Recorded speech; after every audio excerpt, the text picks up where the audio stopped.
Hello. Today we will talk about the themes underlying Slaughterhouse 5, written by Kurt Vonnegut. Slaughterhouse 5 is a book about the experiences of a character named Billy, as he copes with being a prisoner of war that survived the firebombing of Dresden in World War II. The plot of the novel jumps around in a non-chronological fashion. In one paragraph, Billy is on a train to Dresden as a prisoner of war, and in another, Billy is talking with his wife and son. Billy also indulges in fictional delusions, such as when he meets aliens that experience life in the fourth dimension of time. Kurt Vonnegut was also a prisoner of war during World War II, who experienced the firebombing of Dresden. The novel can be read as his perspective on the war and its effects on all the participants, especially the soldiers who have suffered from psychological trauma during it. Vonnegut specifically states in the first chapter of the book that some of the characters and events in the book were based on real experiences.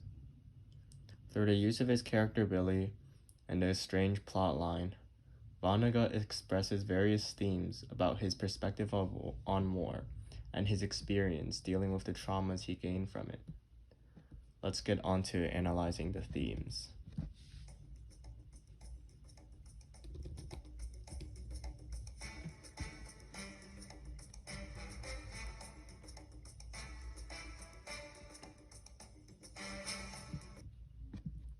The first and most prominent theme, the heart of Vonnegut's experience, and the source of Billy's delusions, is the absurdity of war. As stated before, Vonnegut is a World War II veteran who survived the infamous firebombing of Dresden and is thus able to use his experiences to portray the futility and senselessness of war. Through the character of Billy Pilgrim, we witness the destruction, chaos, and human suffering caused by war.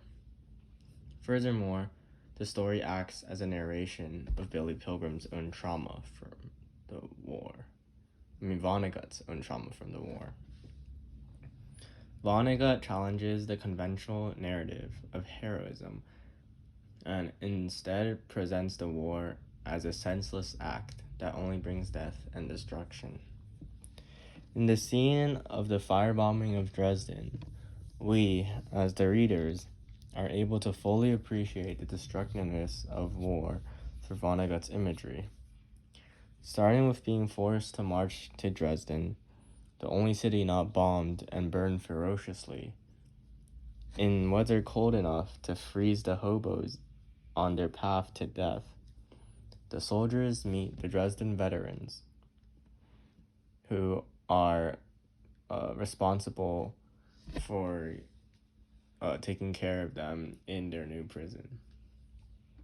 The Dresden veterans are initially scared of being in charge of over 100 American soldiers who just came from all the killing and fighting at the front.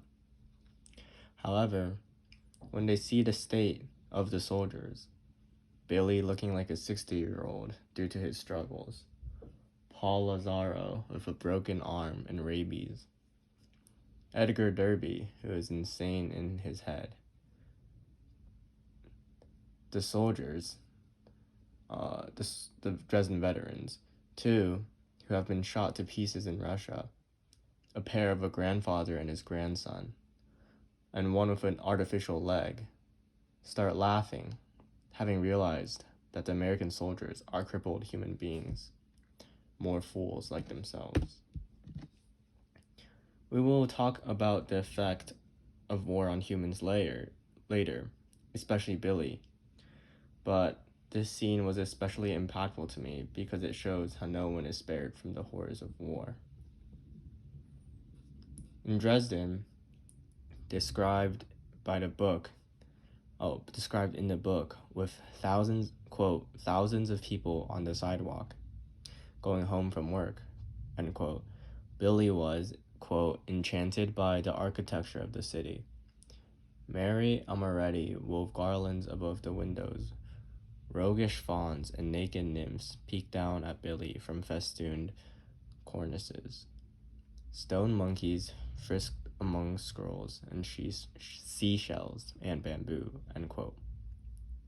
Who knew that in just a few weeks, the city would be burned to shreds, resulting in one of the worst events of World War II.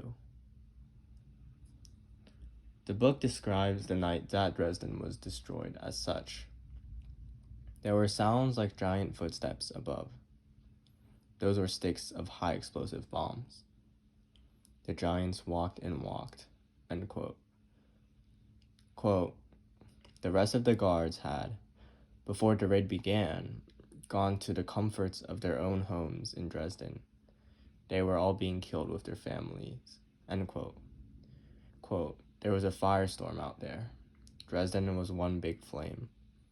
The one flame ate everything organic, everything that would burn, end quote. Then, when the soldiers came out, they saw the scene of Dresden. Quote, the sky was black with smoke. The sun was an angry pinhead. Dresden was like the moon now, nothing but minerals. The stones were hot. Everybody else in the neighborhood was dead, end quote. The scenes Vonnegut paints surrounding Dresden gruesomely depict the horrors of the firebombing. In other places in the book, although they are not as focused on the destructiveness of war as the Dresden images are, the scenes also illustrate the senselessness of war. Billy's whole situation before Dresden depicts the absurdity and senselessness of war, not in scenes, but in the events that happened and in the delirium of the people. As he stumbles in enemy territory after the Battle of the Bulge, he travels with 3 Americans he meets there, including a selfish and insecure man named Roland Wary. Wary saves Billy's life multiple times during their path of trying to find a way out. But that is only due to his fantasy and his desire of becoming a hero after the war. During this time, the beat-up Billy only wanted to give up, which created a scenario where a man who wants to give up is forced to continue because of another man who wants to use his act of saving that man only to increase his fame and doesn't care about the other. After being ditched by the other people because Billy was too slow and Wary had a terrible attitude, Wary almost beats Billy to death out of anger, but stops himself when he sees 5 Germans watching them out of curiosity as to why an American soldier would kill a fellow American soldier. Throughout this entire sequence, Billy is numb to the abuse he suffered from Wary. The numbness Billy is stuck in, the irony that saving Billy for his own gain would eventually result in Wary's own capture, and the 5 German soldiers who are just watching Billy getting almost killed, display the senselessness and absurdity that those who participated in the war suffered from and spectated. On the war crossing Germany, Billy is crammed in a boxcar with other soldiers and people. Because of his sleeping habits, no one wants Billy to lie next to them, leaving Billy with no choice but to sleep standing up, or to not sleep at all. He meets a hobo who confidently states, "This ain't bad, I can be comfortable anywhere," and dies the next day. Additionally, Roland Wary, a man who has traveled and fought with Billy, dies on the same day in another boxcar, of gangrene that had started in his mangled feet. Wary, in his delirium, continuously retold his made-up story about his glory in war with the other 2 people that ditched him and Billy. He called him and other two people the Three Musketeers. Weary told the people in the boxcar to avenge his death by killing Billy. As if in a cruel twist of fate, Weary blames his death on a man he saved multiple times before. These absurd scenes are also described in a few words and almost matter-of-factly, even though witnessing them would be gruesome and traumatizing. The way these scenes are represented and the scenes themselves depict the absurdity and the destructiveness of war and the numbness of the people who have experienced it. The way Billy copes with the trauma he suffers from war is through accepting the philosophy of absurdism. Absurdism is another core theme of the book. It is expressed as the coping method Billy uses to help detach himself from the traumas he suffers in war, but also results in him detaching himself from his own life.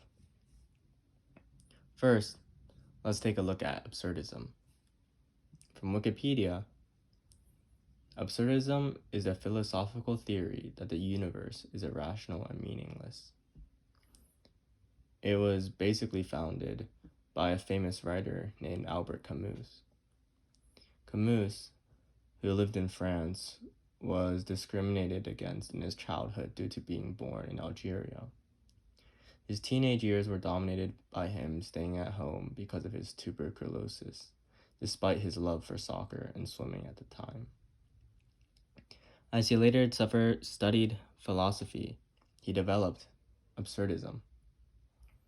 Do I think that he developed absurdism to cope with his life? No. He was a really talented person, and his life wasn't all so sad. However, I believe that his troubling upbringing definitely affected his perspective as he developed absurdism. He describes 3 solutions to the meaninglessness and the rationality of the universe that is presented in absurdism. 1 is to commit suicide, acknowledging that the meaninglessness and absurdity of life makes it not worth living. Another is to make a leap of faith, to believe that the ethical and moral have to exist somewhere in the world, which Camus calls a philosophy death, because it relies on faith and not in the rationality required for philosophy. The last, and the one Albert Camus calls reasonable, is recognizing the absurdity of the universe and finding and creating one's subjective meanings in life to make one's life meaningful themselves. Billy does not commit suicide, nor does he commit a leap of faith and start life anew.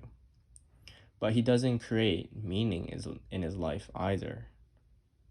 He kind of only accepts the absurdity of life, illustrated through his encounters with the Tralfamadorians, and lives with it. I think that the second step of creating meaning is not really discussed in the book because it would partially glorify the experience of war for veterans by depicting it as a challenge one can overcome, which was obviously not Vonnegut's purpose in writing this book. Speaking of the Tralfamadorians, Billy's experience with them basically represents another theme in this book, the illusion of free will. One thing I want to clarify is my stance on this theme. Many resources I've consulted with have listed time as a theme itself. However, I believe that the perspective the Tralfamadorians have, and that Billy later accepts, is only the exigence of the theme of free will. The belief about time is simply used as a justification that free will does not exist and isn't a theme in itself. I believe that the theme of free will, which is supported through the Tralfamadorian's view of time is just a part of the bigger theme of absurdity, the main theme of this book, which is also comprised of the theme of war and its destructiveness. Okay, moving on to the actual theme of free will, or rather the lack and illusion of it. The main thing Billy learns in his experience with the Tralfamadorians, a race of aliens built like plungers who kidnapped him and put him in a zoo cage, is their perspective on time. They are a species that could see in 4 dimensions, unlike humans who claim that they can only see in 3. According to the Tralfamadorians, time is not linear, but rather exists in a continuous loop, with all moments coexisting simultaneously. Past, present, and future are intertwined, and every moment is forever present. The Tralfamadorians have an attitude of acceptance towards their fate because they already see what happens and know that they cannot change them. They act as a muse to Billy in the novel. They explain to Billy that humans are trapped in an illusion of free will because they cannot experience the past, future, and present all at once. Billy then accepts their explanation. The effect of presenting the Tralfamadorians as a 4-dimensional being prompts the reader to also believe in their words using ethos. The illusion of free will is further touched on in the novel by Billy's own experiences. His painful, tiring, absurd, numb, and traumatizing experience during the war and his survival out of the thousands and even millions of soldiers that were more prepared than he was serve as tools to demonstrate the futility of humans and the falsity of free will. His acceptance, which I believe can be inferred as due to his experiences, is seen as he starts to accept his fate and future in the novel. When his wife asks if he really loves her during their honeymoon, he responds yes, because he, quote, had already seen a lot of their marriage thanks to time travel, and knew that it was going to be at least bearable all the way, end quote. Does he stop to really ask himself if he loves her, and possibly try to change his so-called fate if he doesn't? No. He just responds that he does love her, because he accepts his fate, that they are going to be married, and tells himself it's okay, because it's going to be bearable. However, I'm not blaming him either. Because of his acceptance towards the illusion of free will, it becomes easier for Billy to accept the things that come his way, especially the traumas that came with war. If he wasn't so inclined to accept the traumas in war, he would probably suffer a lot of survivor's guilt and other mental problems. For Billy, the trade-off of feeling secure, like he couldn't do anything about the war, and to just accept his fate, is worth losing some of that ambition and the feeling of being in control of one's life. The acceptance of fate is again a part of the philosophy of absurdism. It's part of recognizing that life is meaningless and that the universe is irrational. By portraying these ideas through Billy's experiences in war and other absurd and disturbing experiences in his life, Vonnegut pushes the theme of absurdism in his book. Absurdism is further promoted by the motif, so it goes. After disturbing, weird, and nonsensical events, Vonnegut will occasionally place so it goes to place the event in the context of an accepting attitude, like accepting that life just happens and it's up to us to deal with it. Finally, another way Vonnegut portrays the absurdism of life is through the plot structure. The story is fragmented, nonlinear, and often jumps back and forth in time. This serves to make Billy's life seem more absurd and place the story in a Tralfamadorian fourth dimension kind of context. Readers jump through time, and Billy already knows what's going to happen at times, such as during the Dresden firebombing. This technique also serves to show the extent of Billy's illusions and the depth of his coping mechanisms, adding to the theme of destructiveness of war. However, this plot structure is also part of what makes the book a bit annoying to read, but individuals who are able to appreciate the symbolism of the plot structure more so than the effects it has on their reading will find it enjoyable to traverse. The book Slaughterhouse 5 is a commentary on the destructiveness of war, including the physical destruction it brings and the psychological traumas those who participated in suffered from. It also endorses the idea that free will is an illusion and that our fates should just be accepted. These two themes culminate in the idea that life is ultimately meaningless, absurd, and senseless, so we should simply accept our fate. To end on a positive note, Billy is obviously a projection of Vonnegut. In the novel, Billy accepts the absurdity of life and ends up being an acceptor of fate. But in real life, Vonnegut probably found meaning in his life and ended up writing this book and continued to write almost up until his death. Bill's experience is only limited to the first part of absurdism, which accepting the absurdity of this world, which leaves a pretty defeated tone to the book, making it a good criticism on war. But in real life, we have the ability to find meaning in our own lives. And even Vonnegut, who wrote this book to detail his experiences in war and his coping mechanism of simply accepting fate, created meaning in his life. We all have the chances to create some sort of meaning in our own lives, despite all the absurdism and meaninglessness of the universe.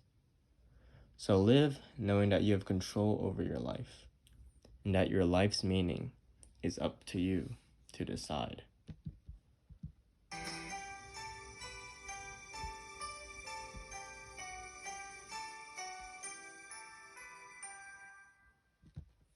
Thank you.